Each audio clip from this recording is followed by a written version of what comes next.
दोस्तों, आज के समय में हम पूरी दुनिया में कहीं भी कभी भी इंटरनेट की मदद से कोई भी चीज़ ऑनलाइन एक्सेस कर सकते हैं। चाहे वह वीडियो देखना हो, ब्राउजिंग करनी हो या किसी को वीडियो कॉल करने हो। ये सब अभी के टाइम में हम अपने फ़ोन में बहुत ही आसानी से कर सकते हैं। कभी ना कभी हमारे मन में ये सवाल जरूर आती है कि इन चीज़ों को आसान करने वाली टेक्नोलॉजी जिसे इंटरनेट कहा जाता है, यह कैसे काम करती है। इसकी मदद से कैसे हम बहुत ही आसानी से पूरी दुनिया से ऑनलाइन जुड़ पाते हैं। तो दोस्तों, अगर आपके मन में कुछ ऐसे ही सवाल उठ रहे हैं तो आपको इस वीडियो को ज़रूर देखना चाहिए, क्योंकि दोस्तों आज मैं आपको इस वीडियो में बताने वाला हूँ कि आखिर इंटरनेट कैसे काम करती है। तो चलिए दोस्तों, बिना देरी के वीडियो में आगे बढ़ते हैं। दोस्तों, इंटरनेट के बारे में जानने से पहले आइए हम इंटरनेट के इतिहास के बारे में थोड़ा सा जान लेते हैं। आज जो हम इंटरनेट का प्रयोग कर रहे हैं, इसकी शुरुआत कैसे हुई थी। दोस्तों, इंटरनेट के विकास में बहुत लोगों का योगदान रहा है और इसके प्रारंभिक विकास की अवस्था 1950 के दशक में हुई। इंटरनेट का शुरुआत सन 1960 के दशक में अमेरिकी रक्षा विभाग में शोध कार्य करने के लिए किया गया था। उस समय शुरुआती दौर में इसका नाम advance research project SNG network दिया गया।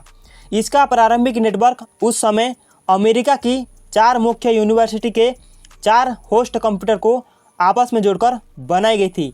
इसके द्वारा इन चारों कंप्यूटर के बीच सूचनाओं का आदान प्रदान आसानी से किया जा सकता था। उसके बाद सन 1972 आते आते इस सिस्टम से 32 होस्ट कंप्यूटर जुड़ चुके थे।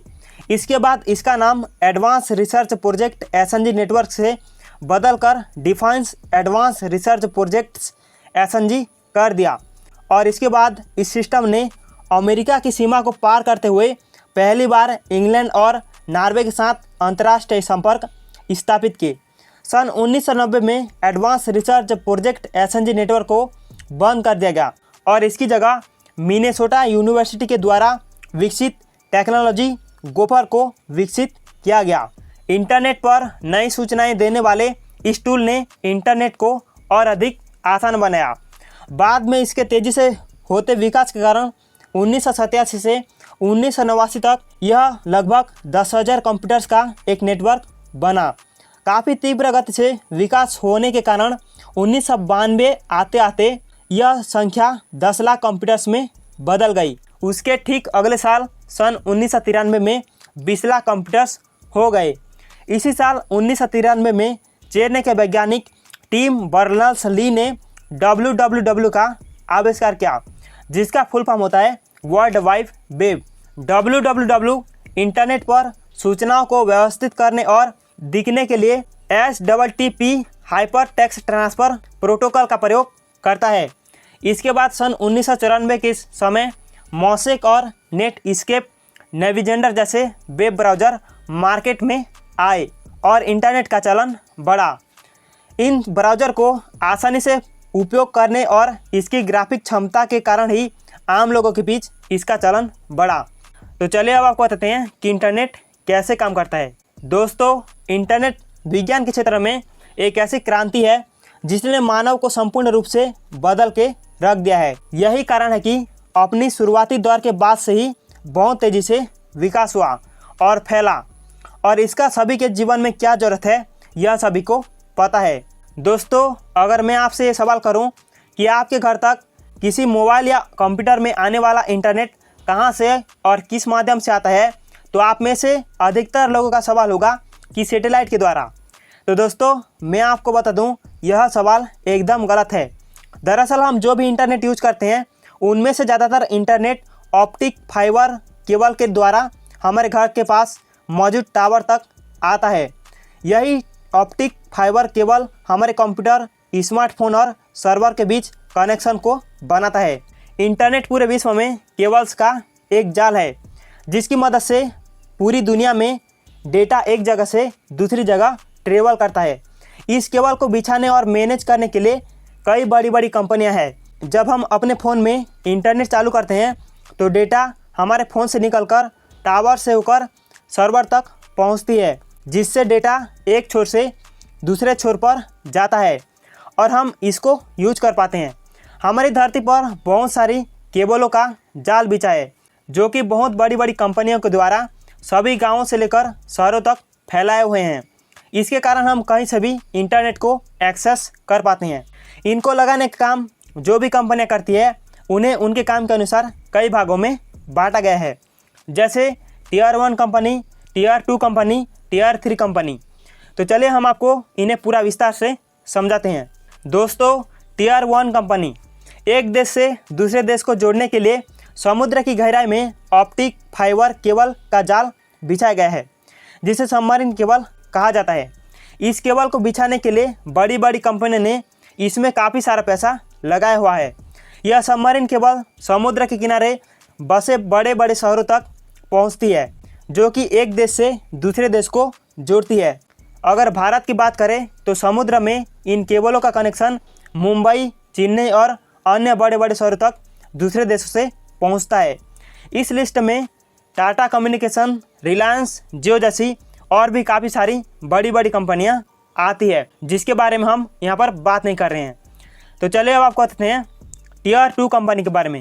दोस्तों, दूसरे देश से हमारे देश के अंदर आए इस ऑप्टिक फाइबर केबल के नेटवर्क को इसके आगे सभी राज्यों, जिलों, तहसील, कस्बों और गांव में पहुंचाया जाता है, जिसको पहुंचाने वाली कंपनी को टियर 2 कंपनी कहा जाता है। इस लिस्ट में रिलायंस, जियो, बीएसएनएल, एयरटेल, वोडाफोन और अन्य सभी नेटवर्क प्रोवाइडर का नाम आता है। ये सभी टियर 2 कंपनी सबमरीन केबल को पूरे देश के कोने कोने में पहुंचाने का काम करती है। तो चलिए अब आपको बताते हैं टियर 3 कंपनी के बारे में। तो दोस्तों, टियर 3 कैटेगरी में बहुत सारी कंपनियां आती है, जो कि टियर 2 से कनेक्ट होकर इंटरनेट डेटा उपलब्ध कराती है। टियर 3 की लिस्ट में टिकोना, हेटेवाई जैसी कई सारी कंपनियां आती है।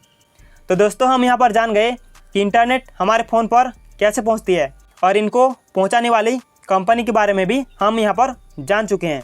तो चलिए अब आपको बताते हैं कि इंटरनेट का प्रयोग करने के लिए पैसे क्यों लगते हैं। दोस्तों, इंटरनेट तो फ्री होता है, लेकिन आप तक जो कंपनियां इंटरनेट पहुंचाती है वे आपसे पैसे लेते हैं, क्योंकि इन सभी केबल्स को लगाने का खर्च आता है। इसके बाद इसके मेंटेनेंस में भी काफ़ी खर्च आता है। इस क्षेत्र में जो भी कंपनी बिजनेस करती है और इससे पैसे कमाती है, वह इस केबल को मेंटेन करने का काम करती है। केबलों के इसी मेंटेनेंस के लिए हम सभी यूजर से चार्ज लिया जाता है। इसके अलावा और भी काफ़ी सारे खर्चे हैं, जिसके बारे में हम यहाँ पर बात नहीं कर रहे हैं। दोस्तों, इंटरनेट यूज करने के लिए जो पैसे हम देते हैं, यह पैसा बढ़ते हुए टियर 3, टियर 2 से होकर टियर 1 कंपनी के पास पहुँच जाता है। सामान्यतः कंपनियाँ डेटा के आने जाने के लिए कीमत के हिसाब से एक लिमिट सेट कर देती है, जिसे हम MB, GB, TB के रूप में जानते हैं। दोस्तों, ऐसा नहीं होता कि रिचार्ज खत्म होने के बाद इंटरनेट खत्म हो जाता है, बल्कि हमारे उस फ़ोन में लगे सिम पर डेटा की एक लिमिट होती है, वो ख़त्म होती है और यह लिमिट हम जैसे रिचार्ज कराते हैं उसके हिसाब से हमें मिलती है। यह पूरा का पूरा एक बिजनेस है, जिसमें आज के समय में हज़ारों कंपनियां मौजूद है। वे एक छोर से दूसरे छोर तक डेटा को पहुंचाने के लिए काम करती है। ऐसा नहीं है कि केवल एक ही कंपनी इस पूरे सिस्टम को मैनेज करके रखती है। यहाँ पर हर कंपनी काम अलग अलग स्तर पर बटे हुए हैं। कोई कंपनी केबलों को मेंटेन करने का काम करती है, तो कोई कंपनी एक देश से दूसरे देश के बीच डेटा के ट्रांसफ़र को मैनेज करके रखती है, तो कोई कंपनी गांव और शहरों में इंटरनेट और कॉलिंग की सुविधा प्रदान करती है। इंटरनेट के बारे में जानने के बाद आप समझ सकते हैं कि क्यों इसको फ्री में नहीं दिया जा सकता है और इसका यूज करने के लिए क्यों हमसे पैसे ले जाते हैं। तो चलिए अब आपको बताते हैं कि इंटरनेट कैसे चलता है। हमारे डिवाइस से होकर इंटरनेट डेटा कैसे सर्वर तक जाता है, इसको कुछ इस तरह से समझ सकते हैं। जब भी आप अपने फ़ोन को चार्ज में लगाते हैं, तो करंट के रूप में डेटा चार्ज से निकलकर वायर से होते हुए फ़ोन में पहुंचता है। फ़ोन को बार बार चार्ज करने के लिए हमें एक ही बार केबल खरीदने की ज़रूरत पड़ती है। उसके बाद हम जब चाहे फ़ोन को चार्ज कर सकते हैं। इसी तरह से जब हम एक कंप्यूटर को दूसरे कंप्यूटर के साथ केबल से जोड़ते हैं, तो दोनों कंप्यूटर के बीच किसी फाइल को शेयर करने के लिए कोई पैसे नहीं लगते हैं। बस एक क्लिक से फाइल एक कंप्यूटर से निकलकर केबल से होते हुए दूसरे कंप्यूटर पर पहुंच जाती है। इंटरनेट भी इसी केबल से चलता है, जिसमें दो कंप्यूटर सर्वर और यूजर के बीच हज़ारों किलोमीटर की दूरी होती है। फिर भी हम जो भी सर्च करते हैं वह डेटा किसी न किसी सुपर कंप्यूटर पर मौजूद होता है, जिसे सर्वर कहा जाता है, और वहाँ से हमारे घर में रखे कंप्यूटर या स्मार्टफोन पर आता है। दोस्तों, सर्वर से हमारे फ़ोन तक डेटा जिस सबमरीन केबल या ऑप्टिक फाइबर केबल से होकर आता है, वही ऑप्टिक फाइबर केबल ही इंटरनेट है, और इस वायर से होकर डेटा के आने जाने में कोई पैसे नहीं लगते हैं, पर इसको लगाने में और मेंटेनेंस में काफ़ी खर्च आता है। इसके लिए यूजर से इसको यूज करने पर प्रति जीबी के हिसाब से पैसे चार्ज किया जाता है। तो दोस्तों, उम्मीद करता हूँ कि आपको इस वीडियो को देखने के बाद पता चल गया होगा कि आखिर इंटरनेट कैसे काम करती है, और आपके मन में ऐसे बहुत सारे सवाल थे। तो उम्मीद करता हूँ कि आपको इस वीडियो को देखने के बाद आपके मन के बहुत सारे सवाल जो है क्लियर हो गए होंगे। तो दोस्तों, अगर आप इस चैनल के माध्यम से आगे भी ऐसे ही नॉलेजेबल वीडियो देखना चाहते हैं, तो आप इस चैनल को सब्सक्राइब करना चाहते हैं तो कर सकते हैं, ताकि मैं जब भी इस चैनल पर आगे भी ऐसे ही नॉलेजेबल वीडियो अपलोड करूं तो आपके पास सबसे पहले नोटिफिकेशन पहुंच जाए। तो थैंक यू दोस्तों, मिलते हैं किसी ऐसे ही नॉलेजेबल वीडियो के साथ। तब तक के लिए बाय बाय।